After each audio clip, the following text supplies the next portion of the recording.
Ju përshëndes të gjithëve, mirë se vini në News Hour, do të jemi së bashku në vijim për të parë zhvillimet kryesore të ditës së sotme. 2 ditë pas fillimit zyrtar të fushatës, Edi Rama dhe Sali Berisha do të vijojnë betejën elektorale në veri të Italisë. Në takime me shqiptarët këtë të diel, Rama do të jetë në Milano, në një takim që pritet të nisë pas pak çastesh, ndërsa Berisha në Brescia, në 2 prej qytetet kryesore të Lombardisë, që është dhe zona më zhvilluar ekonomike e Italisë. Vetëm 100 kilometra larg njëri tjetrit, Rama dhe Berisha do të masin forcat në diasporë, duke bërë këtë përplasjen më interesante të dy grerëve të politikës në takimet me emigrantët shqiptarë.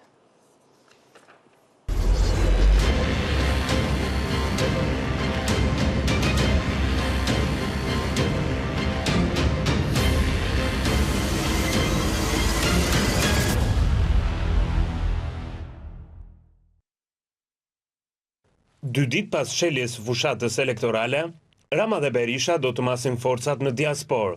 Të dy janë shpërngulur në Itali në takime paralele me emigrantët në Milano dhe Brescia. Kryesocialisti prej një muaji ka nisur përgatitjet për këtë takim, ndërsa Kryedemokrati nuk mbetet pas, kur vetëm disa ditë më parë njoftoi se do të ishte në Brescia këtë të diel. Rama dhe Berisha do të jenë vetëm 100 kilometra larg njëri tjetrit, për të treguar në numra mbështetje nga emigrantët në vendin me regjistrimet më të larta nga diaspora. Mbi 90.000 emigrantë shqiptar janë regjistruar për të votuar nga Italia, ose thënë ndryshe 1/3 e totalit, dhe vetëm 2 ditë ndaj nga mbërritja e zarfeve të para në Europë, dhe nga 15 prilli emigrantët do të japin verdiktin e tyre të parë. Takimi i Ramës fillon në orën 15, ndërsa ai i Berishës në orën 16. Përveç se një përballje se kush mbush më shumë sallën në 2 qytetet më të mëdha të Lombardisë, kjo do të jetë edhe një betejë audience. Lachivita dhe Sali Berisha janë përplasur pa dashje me deklarata, ndërsa Partia Demokratike paraqiste programin e saj të shtunën pasdite. Lachivita tha se programi PD si ngjan atij të Donald Trump, por vetë Berisha më pas tha se programin e ka bërë gati që në vitin 2022, 2 vite para se Trump të zgjidhej president. Ky është lapsusi i dytë i Berishës, pas atij pak ditë më parë, kur premtoi uljen e taksës mbi dividendin në 10%, ndërkohë që qeveria socialiste ka ulur atë në 8% që nga viti 2021. Një ditë pas hapjes së fushatës, Partia Demokratike shpalosi programin elektoral në një tubim që u mbajt në Pallatin e Kongreseve pas ditën e kësaj të shtune. Pas një klipi që shfaqte Berishën si trumpist dhe Ramën si sorosist, në skenë u ngjit Lachivita. Ai tha se programi demokratëve është i ngjashëm me atë të presidentëve Reagan dhe Trump. But we have Dr. Berisha, a real friend to Albanian families. Kemi Dr. Berishën, një mik të vërtet për familjet shqiptare. Ai ka një program të vërtet për të ulur koston e jetesës për familjet shqiptare dhe një plan të mirëfillt konservator, ashtu si presidenti Ronald Reagan dhe Donald Trump. Por Kryedemokrati Sali Berisha tha se programin e ka bërë vetë 3 vite më parë. Ai foli për minimumin jetik 200 euro dhe premtoi se nëse vjen në pushtet, pas 100 ditësh të qeverisjes së tij, nuk do të ketë më të varfër. Ky projekt që prezantojmë ne sot nuk ka dalë nga hiçi. As nuk e kopjuam Gjikundi, as nuk u hartua në 3 muaj. Sa për fushat elektorale, jo dhe jo. Por janë dashur 3 vitet plota për të hartuar projekte Shqipërisë madhështore. Do kenë 200 euro minimum jetik. 100 ditë të para. Në Shqipëri përjashtohet varfëria ekstreme. Asnjë shqiptar nuk mund të jetë më në varfëri ekstreme. Nuk harroi të shigjetonte as kundërshtarët e tij, të cilët i akuzon se i kanë kopjuar programin. Një projekt aq i mirë sa dhe Partia Socialiste, që qeverisi 12 vjet për mashtrim e vjedhje, u kthye, ta vlerësoi, ta vjedh dhe ta kopjoi. Ndonë se kundërshtar politik Edi Rama e pranoi se nuk ka projekt, apo më mirë të themi, projekti i tij është vetëm dora për të vjedhur. Po miqtë e mi, kopja mbetet kopje shëmtuar. Një 28 vjeçar është vënë në prangat e policisë, ndërsa 2 bashkëpunëtorët e tij janë shpallur në kërkim nga policia e Kuçovës. Pas një hetimi disa vjeçarë është zbardhur një rast i kultivimit të qindra bimëve narkotike në vitin 2021. Policia thotë se janë proceduar penalisht dhe 4 persona të tjerë, pasi gjatë një kontrolli në banesat e tyre u gjetën armë gjau, fishek, armë sportive dhe 16.000 pound britanik. Një arrestuari dhe 2 të shpallurit në kërkim dyshohet se në vitin 2021 kanë kultivuar në fshatin Mendrak Kuçov bimë narkotike kanabis, të cilat janë konstatuar dhe zgjesuar në atë kohë nga policia.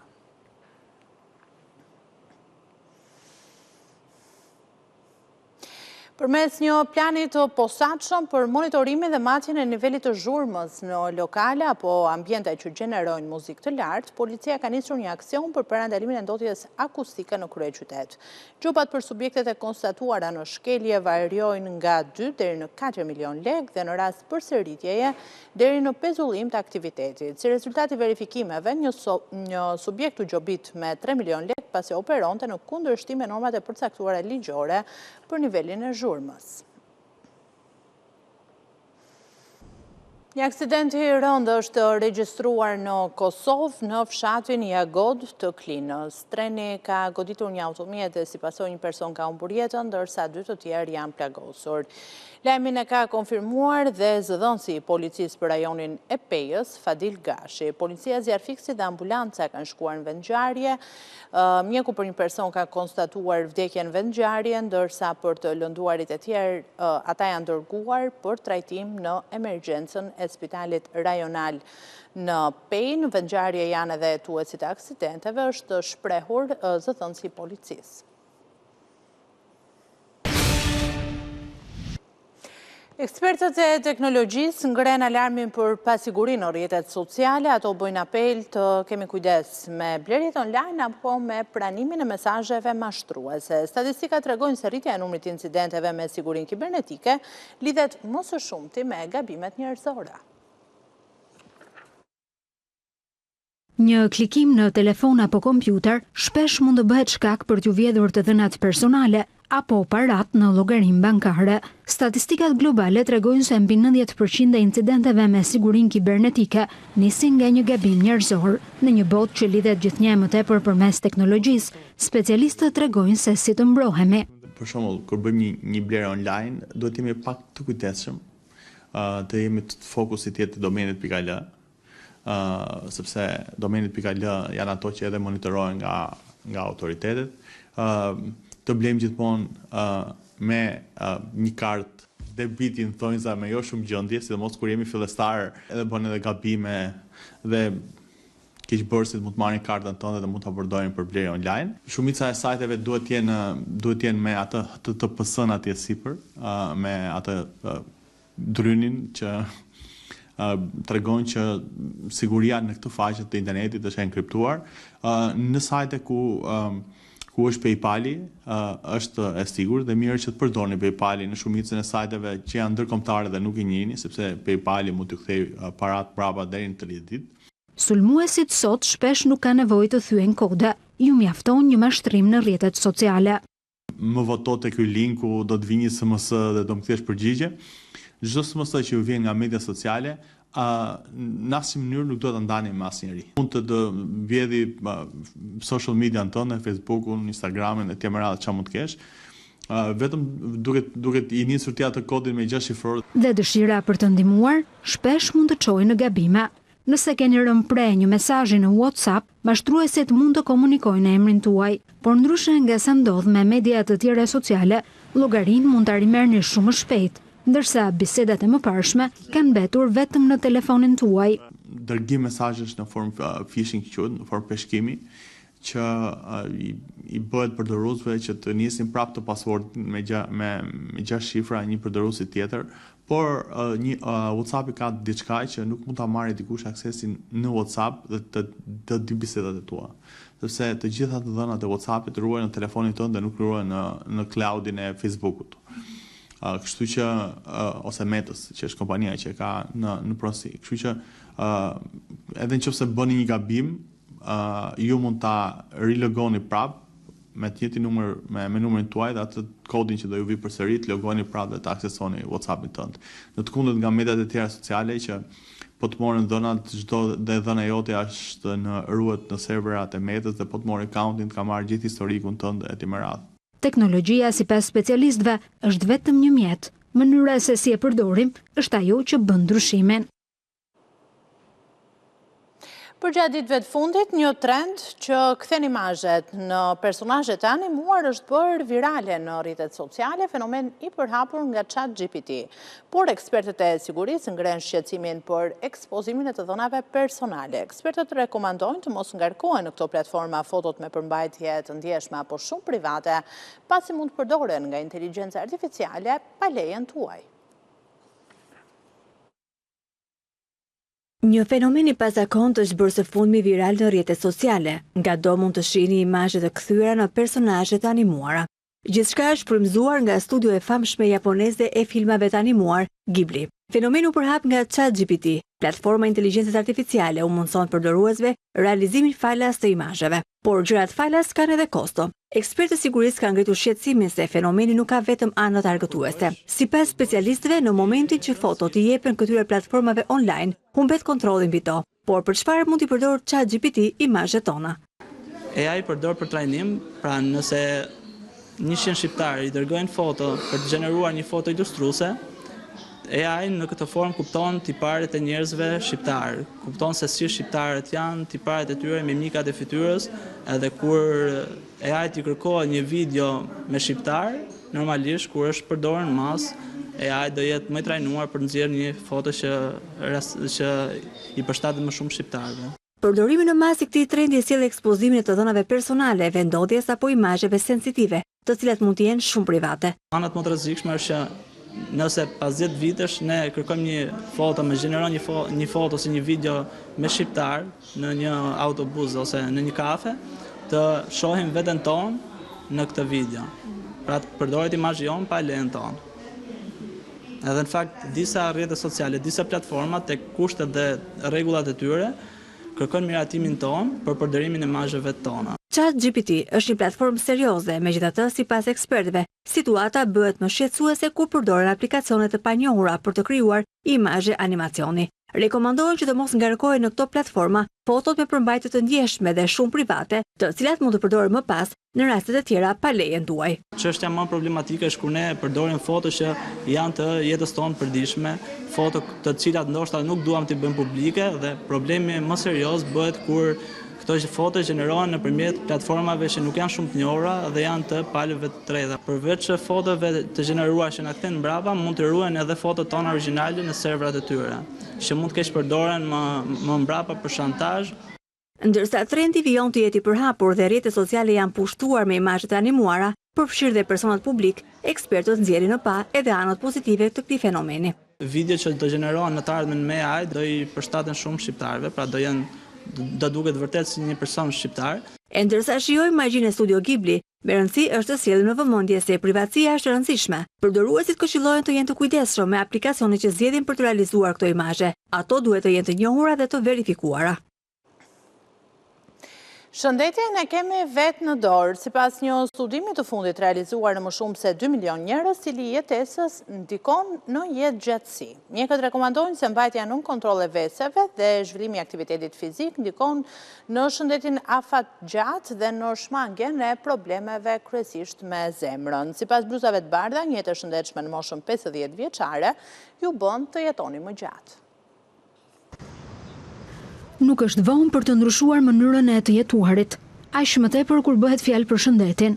Nëse e keni mbushur të 5 dietat, por nisni të mbani në normë presionin e gjakut, nivelin e sheqerit, yndyrnave, peshën dhe nuk konsumoni duhan, do të keni më pak mundësi për të prekur nga sëmundjet kardiovaskulare dhe do të jetoni më gjatë. Një grup studiuesish pasi analizuan të dhënat e rreth 2 milion personave në 39 vende, lidhën 5 faktorë të modifikueshëm të rrezikut me jetëgjatësinë. Deri në 50 vjeç, ndryshimet fiziologjike janë të përballueshme nga trupi i njeriut. Mbi 50 vjeç fillon dhe ulet metabolizmi i njeriut dhe zhvillohen disa elementë shtesë që kontribojnë në sëmundjet kardiovaskulare. Obeziteti, hipertensioni, mungesa e aktivitetit fizik, rritja e nivelit të yndyrnave në gjak, rritja e nivelit të sheqerit në gjak, të gjitha këto, duke qenë së bashku, duke u kombinuar me gjenetikën dhe moshën, sigurisht që rritin rrezikun për sëmundje kardiovaskulare. Në momentin që gratë janë me menstruacione, kuptohet që faktorët e rrezikut janë më pak te gratë dhe zhvillohen më tepër te burrat. Por në moshën 60 vjeç, faktorët e rrezikut barazohet dhe femrat janë njësoj të ekspozuar ndaj rrezikut kardiovaskular ashtu si dhe meshkujt. Sipas studimeve të publikuar në New England Journal Medicine, gratë të cilat në moshën 50 vjeçe nuk kishin asnjë nga këto faktorë rreziku, u prekën nga sëmundjet kardiovaskulare 13.3 vjet më vonë dhe humbën jetën 14.5 vjet më vonë se ato me probleme të tilla. Ndërsa burrat jetuan 10.6 vite më gjatë pas sëmundjes të zemrës dhe humbën jetën mesatarisht 11.8 vite më vonë se moshatarët e tyre me këto shqetësime. Mjekët thonë se këtyre problemeve mund t'ju kundërvijeni përmes aktivitetit fizik.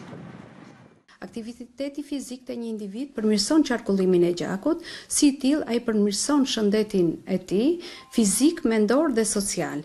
Ne reduktojmë peshën, do të thënë ulim obezitetin, një nga faktorët e rrezikut mjaft të rëndësishëm, ulet hipertensioni arterial, ulet niveli i yndyrnave në gjak, gjithashtu mirë menaxhohet edhe stresi nëpërmjet përmirësimit të cilësisë së gjumit, rritjes së përqendrimit, rritjes së vetbesimit dhe si pasojë sëmundja kardiake ose nuk do zhvillohet fare në këtë individ ose do të zhvillohet shumë vonë.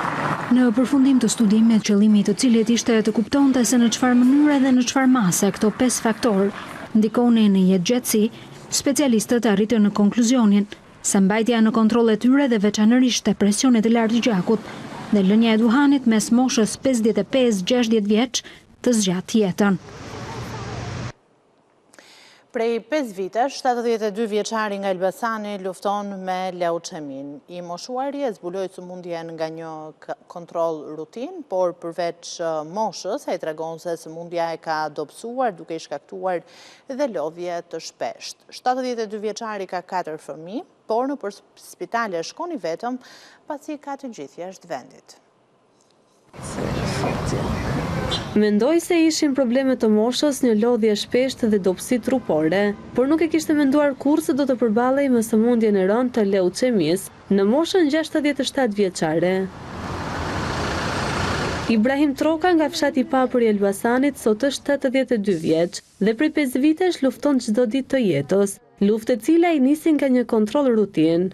Me leuqemi maline kam dal me check-upin.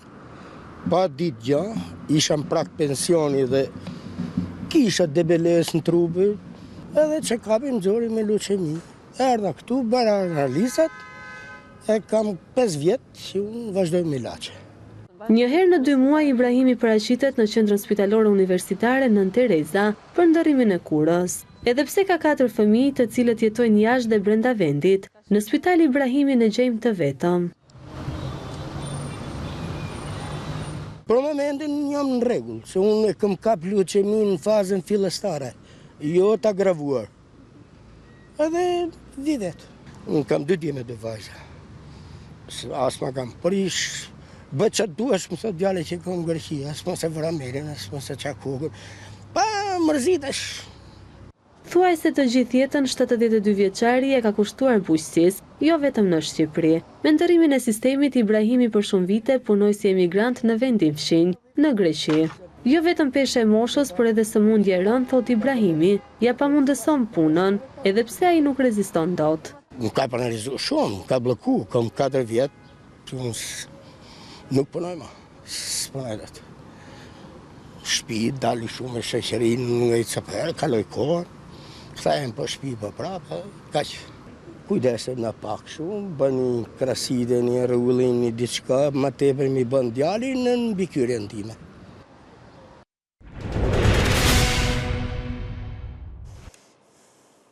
Jemi së bashku duke ndjekur takimin që po zhvillon Krye Socialisti Edi Rama me shqiptarët në Milano.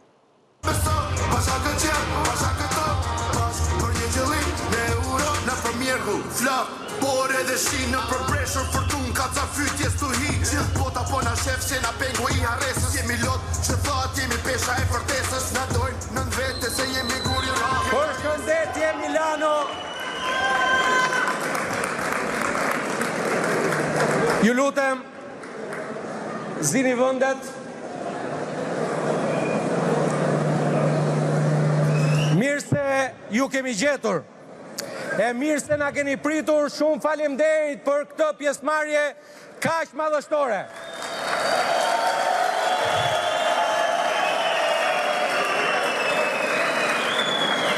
Shikoni, ç'më kërkoi njëri prej jush që ta them sot këtu, i cili në fakt e ka kuptuar gjithat mesazh që ne po mundohemi të ndajmë ju.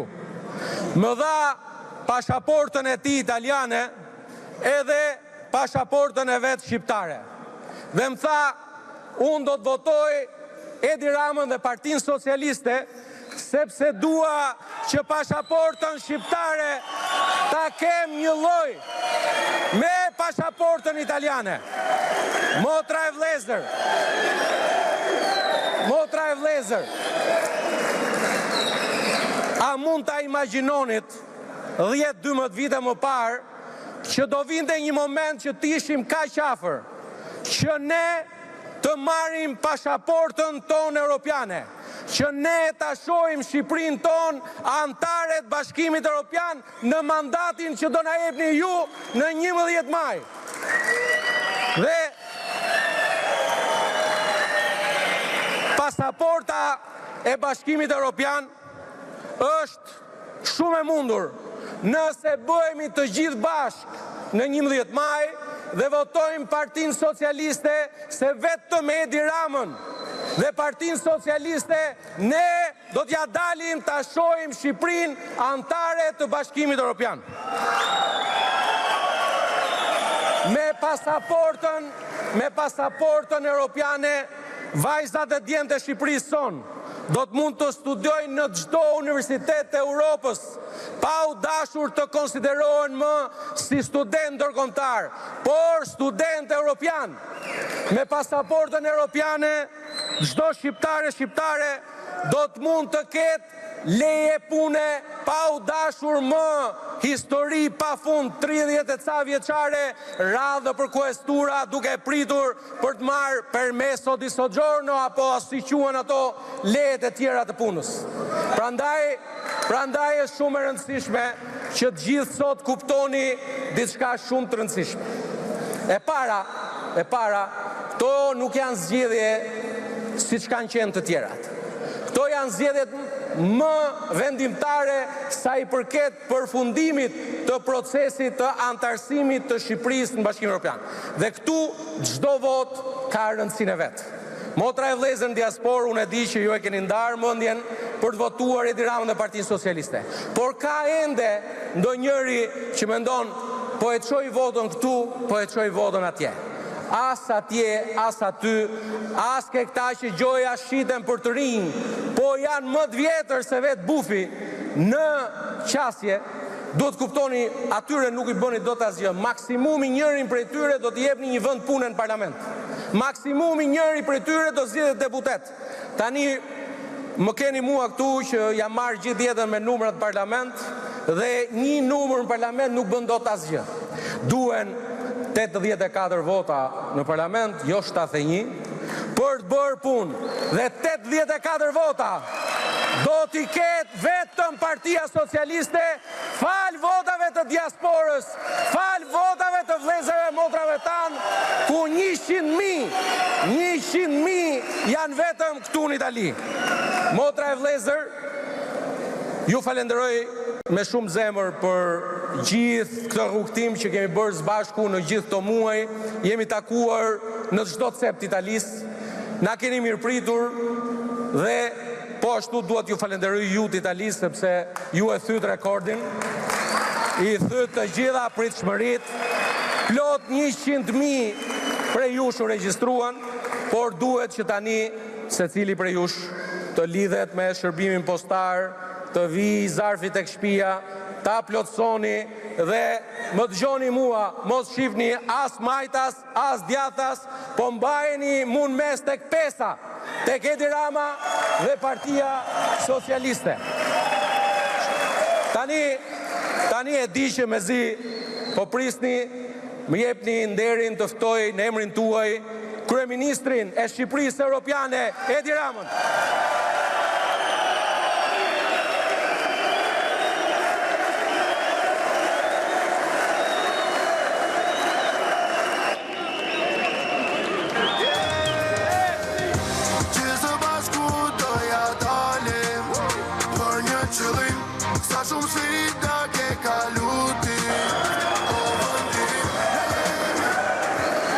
Faleminderit shumë.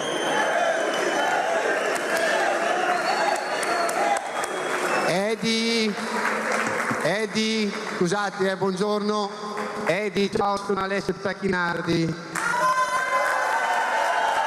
Visto che ho saputo che sei un grande tifoso, volevo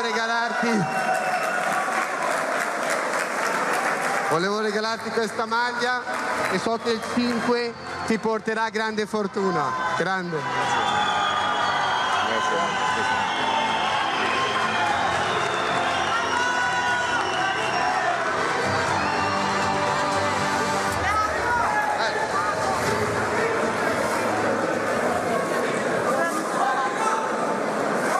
Motra dhe vlezër, ju jam shumë mirënjohës që sot në një ditë pushimi dhe në një orë të ditës kur me siguri mund të bëni plot gjëra të tjera, keni zgjedhur të vini këtu për këtë mikpritje të jashtëzakonshme dhe më besoni që ju jam thellësisht falenderues të gjithëve. Shumë faleminderit.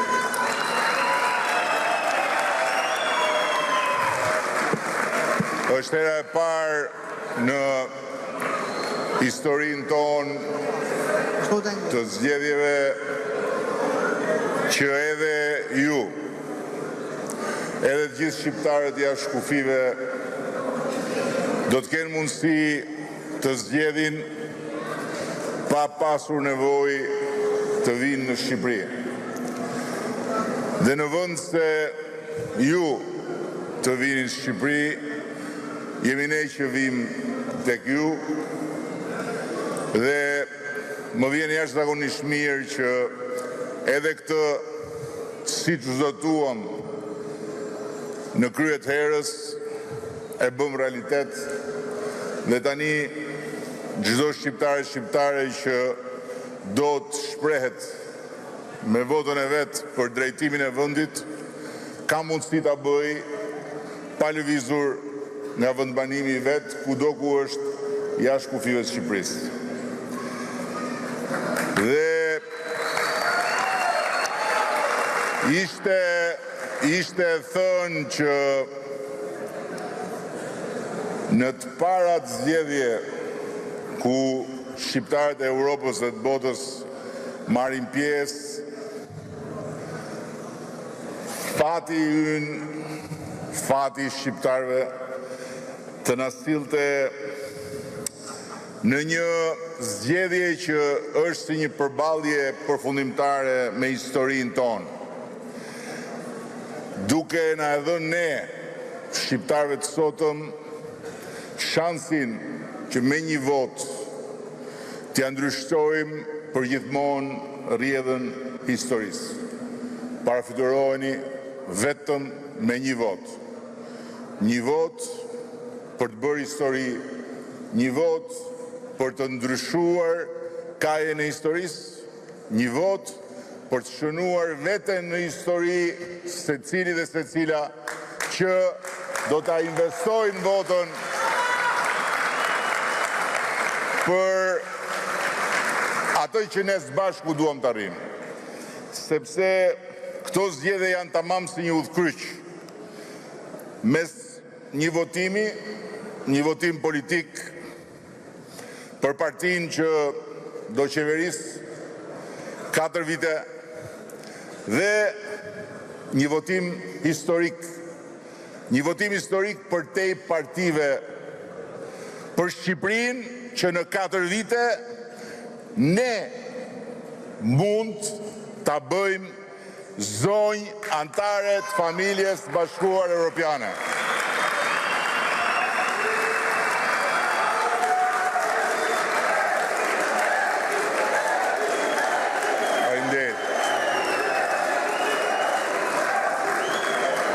Për herë të parë, ne kemi në dorë vetë fatin europian të Shqipërisë, sepse për herë të parë nuk jemi vetëm ne që duam të hymë në Bashkimin Europian siç kemi dashur qysh në ditën e parë të lirisë, por janë edhe vendet anëtare të Bashkimit Europian që duan të na fusin në gjirin e tyre. Dhe kemi 30 ditë për t'u lidhur dorë për dore me çdo shqiptare që e do zonjën Shqipëri në Bashkimin Europian.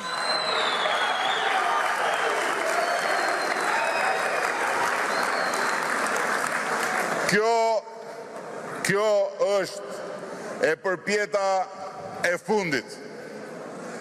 E përpjeta e fundit e Shqipërisë drejt Europës dhe është fundi i historisë sonë jashtë Europës. Dhe përpara nesh kemi vetëm një datë, 11 majin. Dhe pastaj kemi vetëm një mandat, 4 vjet. 4 vjet për të fituar bastin historik me Europën për Shqipërinë dhe me Shqipërinë për Europën.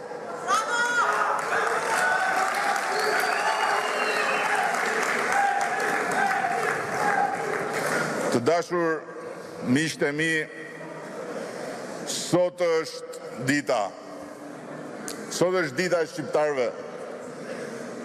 Shqiptarët sot janë më mirë se çka kanë qenë kur më parë në historinë e tyre në aspektin e pozicionit dhe të figurës që kanë ndërkombëtarisht. Por sot është po ashtu dita e shqiptarëve dhe ky është muaj i ndarë mes prillit dhe majit. Dhe kjo është dekada e ardhjes së fatit europian të Shqipërisë, tamam këtu në dorën tonë, që kurse ne dolëm nga ferri komunist dhe Bashkimi Europian na ka vënë përpara një plan të dakordsuar që ne të mbyllim të gjithë marrëveshjen e antarësimit, duke mbyllur të gjitha negociatat brenda vitit 2027.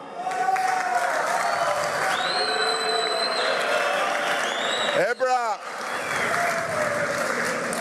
pikërisht tani, pikërisht kur siç e shihni dhe ju këtu në Itali, situata e përgjithshme është e turbullt. Gjëmimet dhe kërcënimet e luftës dhe rrëmuja e përgjithshme paralajmërojnë kohë shumë të vështira. Pikërisht tani ne shqiptarët nuk mund ta humbasim kurse si këtë shans që është një takim me historinë dhe nuk mund ta humbasim as për mustaqe dhe kujtim gjuzit.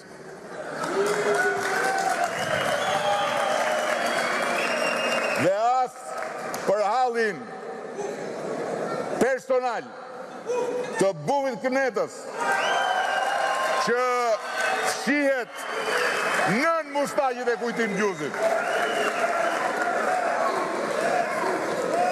Prandaj sot është dita që çdo shqiptar dhe çdo shqiptare, çdo prind që jeton në Shqipëri apo në Itali apo gjet dhe që do t'u lërë fëmijëve të vet diçka të madhe, diçka të jashtëzakonshme, diçka që të gjithve ju që jeni këtu sot dhe që morët rrugët për të ardhur këtu, ju mungoj është mundësia për ta bërë realitet duke të i kaluar të gjitha dasit partijake, të gjitha llogore dhe barikadat, të gjitha hendeqet dhe sherret, për ta bashkuar Shqipërinë e tërë, Shqipërinë e socialistëve dhe demokratëve, Shqipërinë e të gjithë shqiptarëve në sofrën e Bashkimit Evropian. Dhe sa më të bashkuar, sa më të vetëdijshëm t'jemi për fatin që na ka ardhur tamam si zogu në dorë, atëhere aq më e sigurt është që ne me dorën tonë, me duart tona, do t'i japim fund historisë së një populli të trajtuar si populli dorës dytë. Do t'i japim fund në përkëmbjes dhe përjashtimit të vetes tonë si popull nga fati ynë evropian dhe do t'ju bëjmë fëmijëve, do t'ju bëjmë brezave një vend të denjë aty në shtëpinë e Bashkimit Evropian.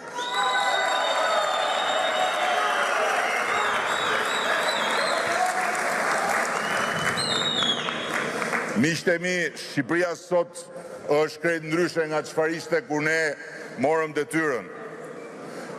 Në çdo aspekt, përveç se në kënetën e opozitës, edhe të mediave rreth saj, të cilat sot janë edhe më keq se atëherë kur ne morëm detyrën, po ky nuk është problemi ynë. Por s'ka asnjë dyshim që Shqipëria sot nuk do t'jetë njësoj, përkundrazi, do t'jetë shumë më ndryshe nga Shqipëria 2030 në Bashkimin Evropian. Shqipëria 2030 do t'jetë një Shqipëri e re, do t'jetë një vend me një tjetër pozicion dhe me një tjetër fuqi, do t'jetë një shtet antar i një familje të madhe lirish, të drejtash dhe mundësish që ne sot nuk i kemi akoma dhe që as nesër nuk mund t'i kemi nëse të gjithë bashku sot nuk e bëjmë Shqipërinë pjesë të asaj familje.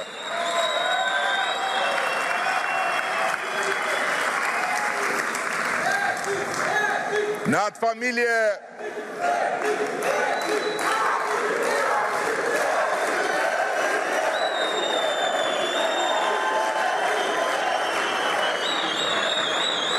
Në atë familje, liria individuale e qytetarëve dhe barazia e tyre para ligjit nuk vihet dot më në diskutim. Dhe pikërisht drejtësia, frymën dhe shpatën e cilës ne, socialistët dhe progresistët e Shqipërisë, e sollëm për herë të parë në jetën e vendit tonë, si një shpatë që është në duart e një drejtësie të pavarur, kur në fakt në Shqipëri s'ka pas kur drejtësi të pavarur, kur në fakt nga 1912 dhe deri para pak vitesh kur nuk është parë dikush i lidhur me pushteti politik që të shkoj para një hetuesi dhe një gjykatësi të pavarur, ne duhet gjithsesi ta garantojmë duke e futur Shqipërinë në Bashkimin Evropian, aty ku drejtësia sot e re dhe e pavarur do të mbetet e pavarur dhe do të forcohet pa i ndërhyr askush, sepse populli shqiptar nuk mund ta lëri në dorën e qeverive të radhës dhe të partive të radhës dhe të parëve të partive të qeverive të radhës, po do ta marri vetë në dorë dhe ta mbrojë me të gjithë forcën e vetë, me votën e 11 majit, pikërisht lirin dhe pavarësinë e drejtësisë që ne po ndërtojmë.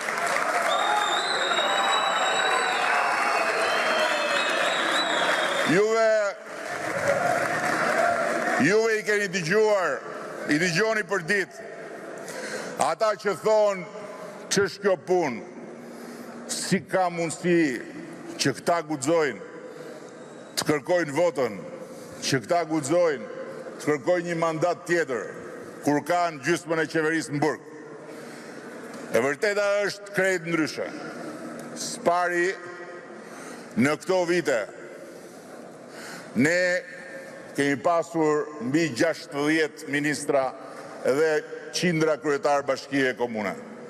Dhe nëse disa prej tyre janë gjendur në probleme me drejtësinë e re dhe të pavarur që ne krijuam me vullnetin ton të lirë dhe me vizionin për t'i dhënë çdo shqiptari barazim para ligjit, kjo nuk do të thotë që ne duhet ulim kokën, kjo do të thotë që ne t'jemi më krenar se asnjëherë tjetër.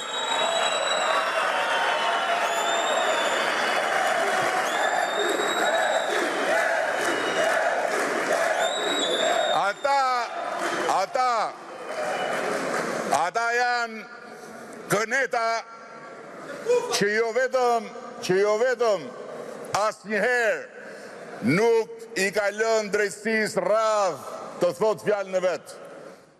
Po ka arritur ajo kënet të marrë edhe jetë pafajshme njerëzish dhe nga ana tjetër të pengoj me forcën e pushtetit drejtësinë të bëj punën e vet. Dhe sot duan të rikthehen përsëri, sepse bufi i kënetës do të rikthehet përsëri për të rikthyer Shqipërinë në gropën e tij dhe vetëm për hallin e tij.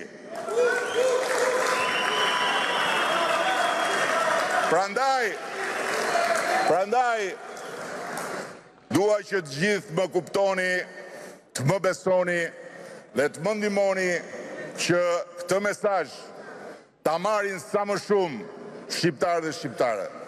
Këtu nuk bëhet fjalë, më besoni për këtë, këtu nuk bëhet fjalë për pushtetin ton në vetvete. Këtu nuk bëhet fjalë për të marrë një vot më shumë se sa këneta. Se kjo është më e thjeshta që ne mund të bëjmë. Këtu bëhet fjalë për t'i dhënë Shqipërisë të gjithë bashku mundësinë që të vrapoj drejt objektivit, që të mos ndalet në asnjë minutë në kryerjen e negociatave, që të firmosim marrëveshjen në 2027 dhe që Shqipëria 2030 mbasi të ketë marrë miratimin e 27 parlamenteve të vendeve anëtare, të ulet në tryezën e Bashkimit Evropian dhe ta garantoj përfundimisht, ta garantoj pas një mundësi prapakthimi, ta garantoj si një të drejtë, të lindur, të çdo vajze dhe djali shqiptar, pavarësisht statusit familjes, pavarësisht nëse familja është e pasur apo e varfër, pavarësisht nëse familja është e njohur apo e panjohur, barazin para ligjit. Dhe deri në atë moment, vetëm ne, Partia Socialiste e Shqipërisë, populli socialist dhe progresist, ju të gjithë bashkë mund të mbrojmë drejtësinë nga ofensiva e bufit, bretkocave dhe mushkonjave, që si që keni parë përbetohen se në 12 maj do shkrinë spakull. E vërteta është që në 12 maj ata thjesht dhe vetëm do prezantohen me noc rrogun. Vetëm kështu. Ne mund t'i mbyllim negociatat, vetëm kështu. Ne mund vazhdojmë të arrisim prodhimin e përgjithshëm kombëtar, kur ne morëm detyrën, Shqipëria prodhonte më pak se 10 miliard euro në totalin e vet, sot prodhon 25 miliard euro dhe në 2030 ne do ta çojmë në 35 miliard euro. Vetëm kështu ne mund të rrisim të ardhurat për frym. Ato ishin 3.000 e pak euro kur ne morëm detyrën.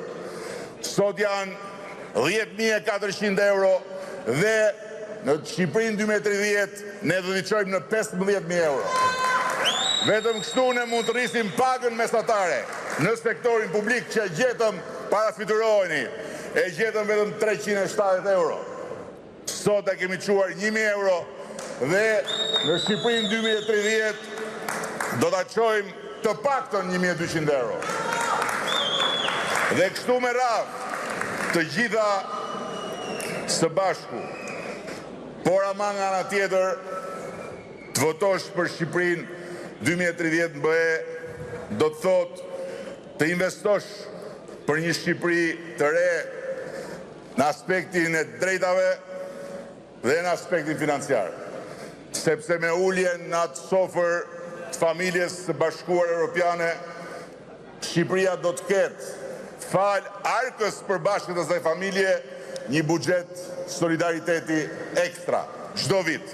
Dhe për t'ju dhënë një shembull, nëse BE-ja në gjithë këto vite ne na ka dhënë 1 miliard e diçka më shumë euro, nga cilat 90% kredi, duke hyrë në BE 1 miliard e diçka më shumë euro do t'i marrim çdo vit, nga cilat 90% do t'jenë grant, do me thënë fonde të falura.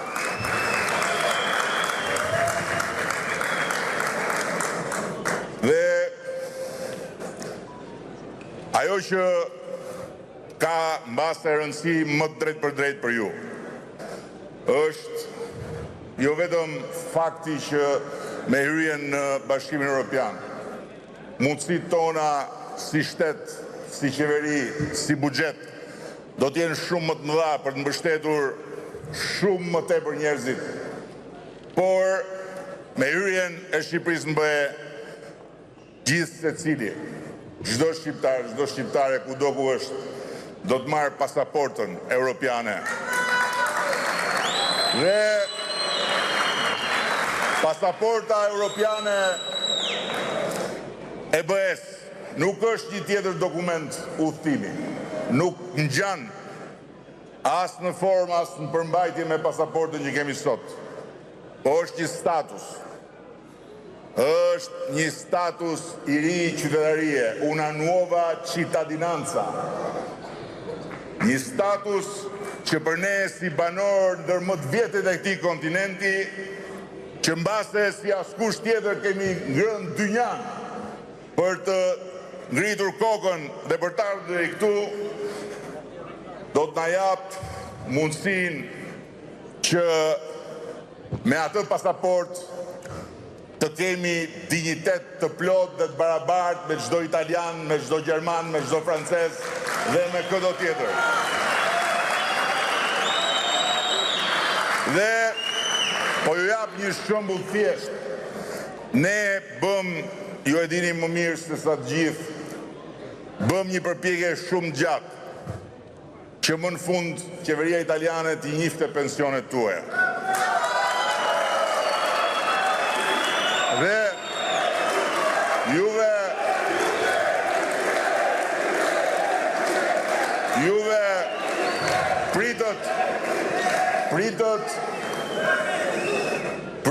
pritët dhe edhe mbasi u morën vesh me motrën time në Rom, juve prap pritët se duhe bërë ligji, duhe kalu këtu, duhe kalu atje, do firmose tu, do kaloj atje, do miratohet tu, do kthehet atje, histori italiane, dhe vetëm përpara 3 ditësh është firmos në dokumenti i fundit, por nëse do të kishit pasaportën e BE-s, shqiptarët, ju s'do kishit nevojë për asnjë lloj njohje nga qeveria italiane, dhe me pasaportën e BE-s, për shembull, vëllezërit dhe motrat tona në Greqi që akoma vuajnë për dokumenta, do të bëhen menjëherë automatikisht qytetarë të barabartë të Greqisë dhe ajo pasaport është njohje automatike e pensioneve, është njohje automatike e çdo dite pune, është njohje automatike e çdo të drejte që kanë italianët dhe gjithë qytetarët e tjerë të BE-s. Juve edhe sot, pavarësisht se mund të keni vite të tëra në Itali, pikërisht se nuk keni pasaportën italiane, duhet prap kur hyni nga Shqipëria të futeni ka jo rradha tjetër atje, jo nxirr permeson, jo ke permeson, jo ke leje, jo s'ke leje. Ndërkohë që me atë pasaport do të hyni e dilni jo vetëm nga Shqipëria në Itali, po kudo njësoj si italianët dhe askush nuk do mund do t'ju thot ku po shkon, kur do kthehesh, ku banon, ku e ke letrën, ku e ke lejen, ku e ke patentën, ku i ke këto.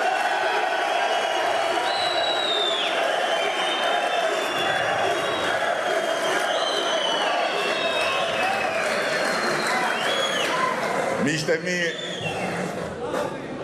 unë duhet ju them se nëse ju unë shoftu shumë të rinj, të cilët mbase disa prej tyre edhe kanë lindur këtu, sepse prindërit e tyre kanë ardhur këtu për ta. Dhe nëse shumë të tjerë këtu që janë prindër rrinë me dymendje të rri apo të kthehen, por anojnë nga qëndrimi këtu për fëmijët, atëherë po ju them që ju keni bërë shumë dhe sakrifikoni çdo ditë për fëmijët tuaj, por nuk mund t'i bëni fëmijëve tuaj asgjë më të paharrueshme se sa me një vot t'i jepni në fund kësaj dekade pasaportën e BE-s në dorë.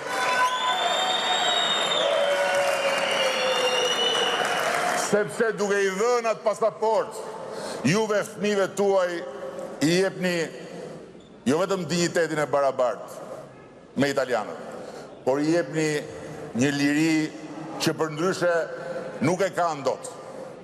I jepni lirinë që të lëvizin si qytetar të Bashkimit Evropian, njësoj si lëvizim ne të gjithë bashku kur jemi në Shqipëri. I jepni lirinë që kur të shkojnë në shkollë dhe në universitet, mos jenë student huaj, po të jenë student të BE-s dhe të kenë të njëjtat kushte, të kenë të njëjtat tarifa, të kenë të njëjtat drejta, dhe që kur të dalin për të kërkuar punë, të kenë po ashtu të njëjtin akses dhe të njëjtën barazi me të gjithë studentët evropianë.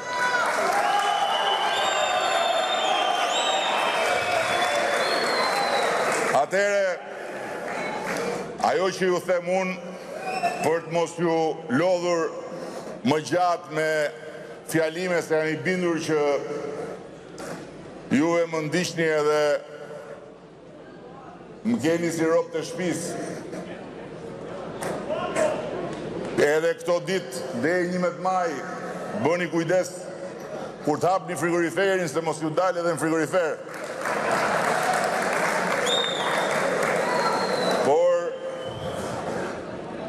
Dua që të gjithë ta kuptojnë të gjë, ne duhet i dalim borxhit çdo kujt, që çdo gjë tjetër të vi zarfi me votën brenda dhe ta hapësh zarfin. Të ulesh aty dhe pastaj të vësh votën, dhe pastaj ta mbyllësh dhe të marrësh rrugën për ta çuar ke posta dhe ta bësh gjithë të mundim për ta hedhur votën në një knet dhe Shqipëri është vërtet turp.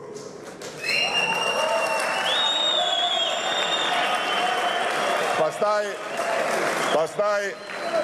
janë edhe ca të tjerë që vinë vërdallë dhe këtu në për Itali. Ne jemi forcë e re, kanë dhe ca emra, jo bëhet, jo s'bëhet, jo mundet, jo s'mundet, jo bashk, jo veç, Gjoni këtu. Ato të re kanë vetëm fytyrën dhe moshën e kryetarëve të tyre. Asgjë të re tjetër s'kanë. Kanë mbushur listat e mbyllura me farefis, se thonë me demek, s'kemi besim këtë tjerët, prandaj po vëm krushit e po vëm vjerrin e po vëm bajanakët e qatë gjejmë aty. Edhe ju premtojnë qishra në hellë. Se dihet kush nuk ka gjëndor mund të të premtoj të të fali edhe gjithë Milano. Por të qosh votën dhe për ata është ta qosh dëm. Ne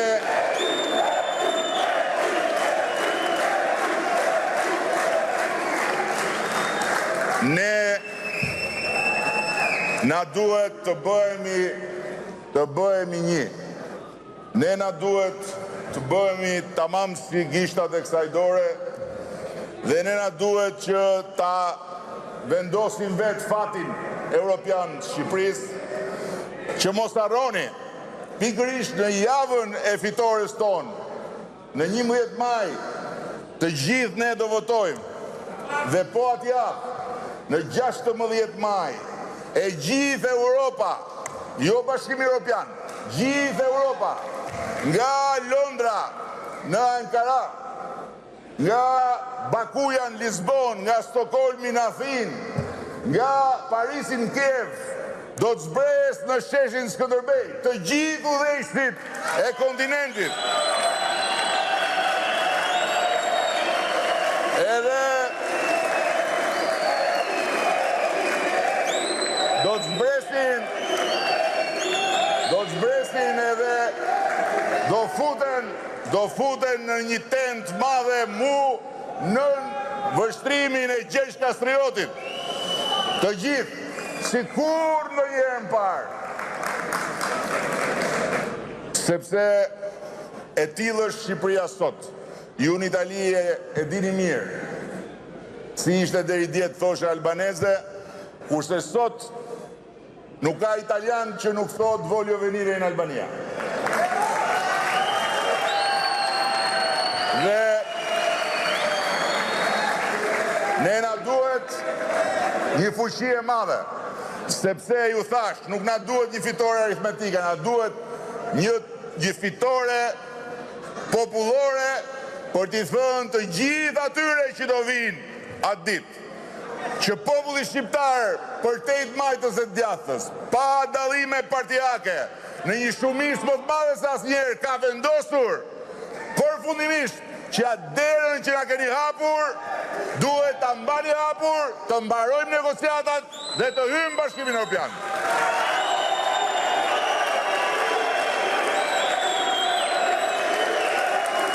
Prandaj, unë ju bëj thirrje edhe të gjithë demokratëve, qytetarëve demokratë, atyre që janë qytetarë këtu si ju, shqiptarë si ju që kanë të njëjtat probleme, të njëjtat ëndra, të njëjtat nevoja, të njëjtat shpresa, që ta kuptojnë se kjo nuk është një ndeshje mes Interit dhe Milanit. Kjo është një përballje finale me historinë tonë, që ta kuptojnë se këtë herë, të paktën këtë herë, duhen lënë në shtëpi fanelat, ngjyrat e fanelave. Këtu, shikoni, ne kemi flamurin fuqezi, kemi dhe flamurin e Europës.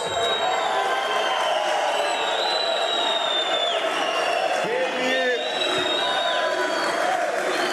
flamurin më të bukur në botë dhe flamurin e ëndrës tonë shekullore. Skënderbeu, kur bëri profecinë e vetë dhe shenjoi orientimin tonë si komp, qysh qindra vite më parë, nuk e bëri për të na futur në BE, se nuk ishte BE atëre. Edhe rilindasit kur thanë, djeli i shqiptarve lind nga Perëndon, nuk e thanë se donin të shkonim në BE, se s'kishte BE atëre. Edhe Ismail Qemali, bashkë me gjithë patriotët e tjerë ku ngritën këtë flamur dhe shpallën pavarësinë. Nuk e shpallën për të shkuar mbe, por për të ndarë nga lindja, sepse qysh nga kohë e Skënderbeut shqiptari ka parë këtej nga perëndimi. Dhe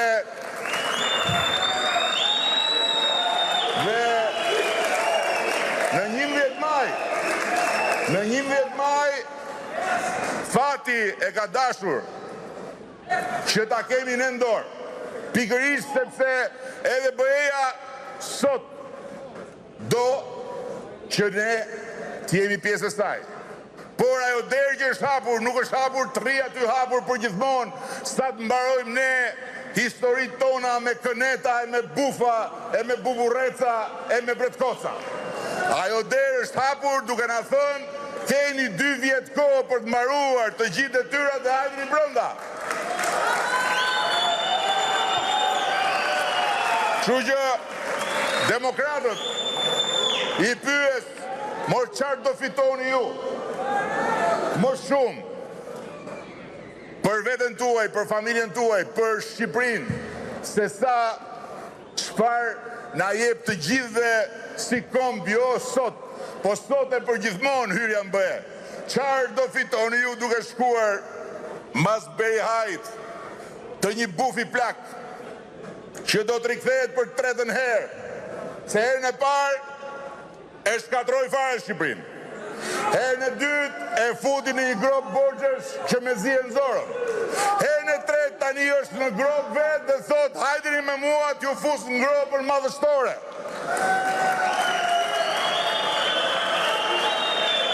Asgjë.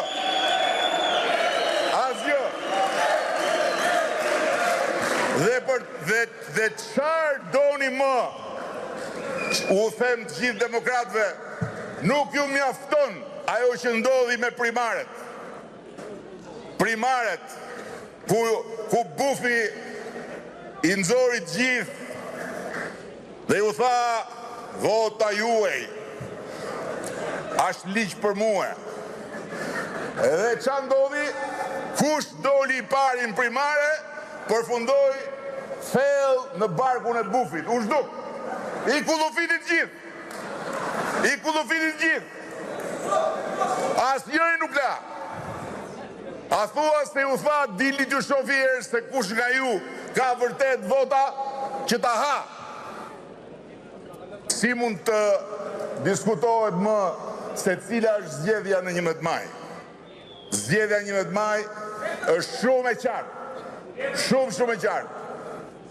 Zgjedhja 11 maj është me flamurin ton kombëtar dhe me flamurin e BE-s, apo me leckën e kënetës.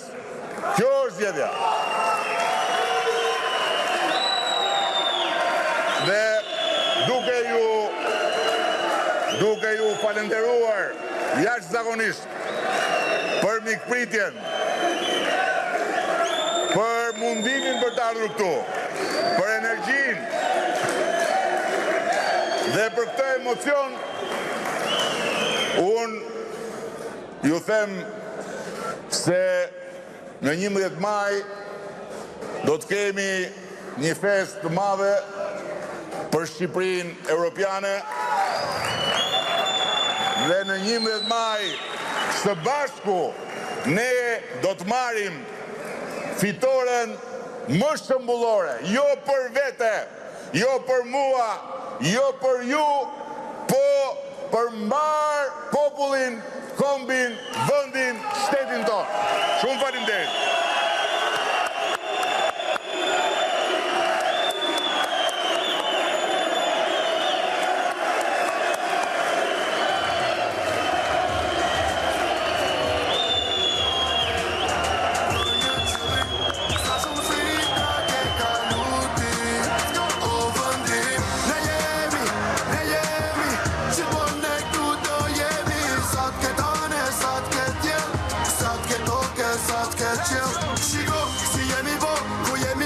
Shqipni, mojnon alo, maj mira bot, beso, pasha këtë qenë, pasha këtë tok, pas për një qëllim në Europë. për familje, si Shqipnia s'ka si ven. Jemi rritje e sipër, luma i që ka men. E për pushime, si Shqipnia nuk e ku qen. Ka 1 milion arsye pse bota këtu po vjen. Hajde shkojmë përpara, ky është momenti jon. Sepse koha e humbur është në kurizin ton. Ti e din qa duhet me bo, s'kemi më ko.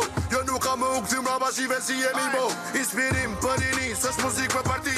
Shqipnia po lullzon se e po ju dhe ti. E bëjmë ne, e bën ai, e bën ajo, e bëjnë ata, e bën ju, e bëjnë ato. S'muna lidhi me zinqira, sistemi politika. Jemi zoni i një popli, nuk nështrohemi nga Afrika. Në Europë me meri, jo me drama politike. S'po trënkas mos i mik, trënkas i sot shpije. Tu gjatë tjeta, që së bashku doja dalim për një qëllim. Sa shumë sfida ke kaluti, o vëndim. Ne jemi, që po ne këtu do jemi. Sa t'ke tane, sa t'ke tjel, sa t'ke toke, sa t'ke qel. Shiko, si jemi po, ku jemi sot. Shqipni, mënora në, maj mira po. Beso, pasha këtë qel, pasha këtë top. Bashk për një qëllim, në euro, në për mjergull, flak. Por edhe shi në përbreshur fërtun, ka ca fytjes të hi. Gjithë bota po na shef që na pengu i haresës. Jemi lot, që thot jemi pesha e fortesës. Na dojnë nënd vete se jemi guri rrall. Kena rinë si kurar me fjallën si jatagan. Shifanej, shif knej, se na mo Shqipnia shkret. Ska si ti, ska si nej. Jemi tok, jemi det. Kjo nuk është muzik për klap, kjo është so për kë nuk flet. Para ta që Mirë, dhe me këto takim të kryeministrit Edi Rama në Itali me shqiptarët që jetojnë dhe punojnë në Milano, ne përfundojmë këtë hapësirë informative. Unë dua si gjithmonë t'ju kujtoj faqen tonë zyrtare abcnews.al, ku mund të klikoni për zhvillimet e fundit të përditësuara minut pas minute. Njërësh mund të ndiqni dhe në valët e radios 105 FM. Bashkë përshëndetemi këtu, miru pafshim.